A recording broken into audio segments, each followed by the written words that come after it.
Wisdom is the principal thing. So when Solomon became king, God appeared to him in a dream and asked him and said, "Whatever you want, Solomon, I'll give to you." Solomon thought for a moment and said, just give me wisdom." God then responded and says, you don't want the wealth? You don't want the power? You don't want the honor and the glory?" And Solomon then responded and said, "No, I want wisdom to be able to rule well. And then I also want an understanding mind to be able to discern good from evil." So God was very pleased and he said, "You know what, Solomon, since all you're asking me for is wisdom, I'll give it to you. And the wealth and the power and the glory, I'll give that to you as well."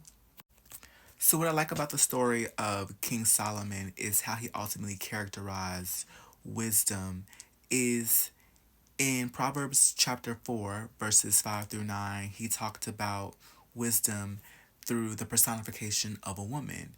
And I ultimately believe that is because wisdom is feminine. Wisdom does two things: that it promotes growth from the inside out, and from an archetypal perspective, wisdom helps to shape character. Because as you begin to do the work to follow your archetype, you have a degree of understanding yourself in such a way that creates an individuated character of who you are.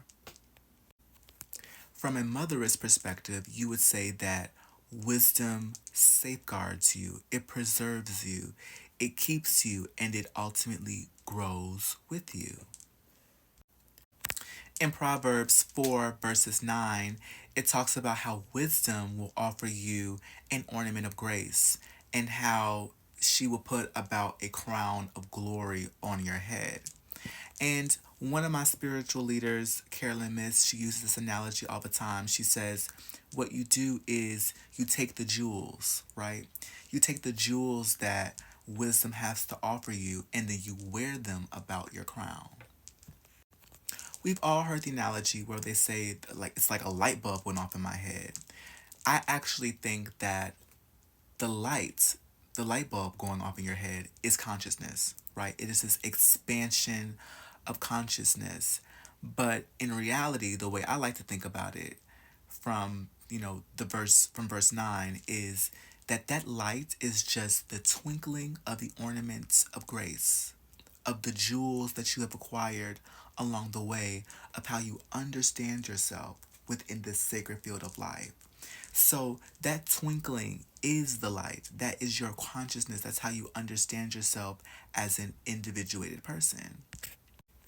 So I would say that from an archetypal perspective, that being Mukimne is how I am socially constructed, and I wear that about my head as a crown, right?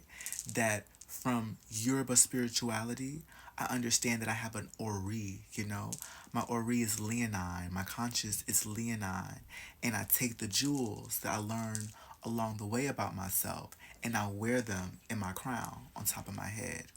That wisdom is the principal thing, and in all things get wisdom.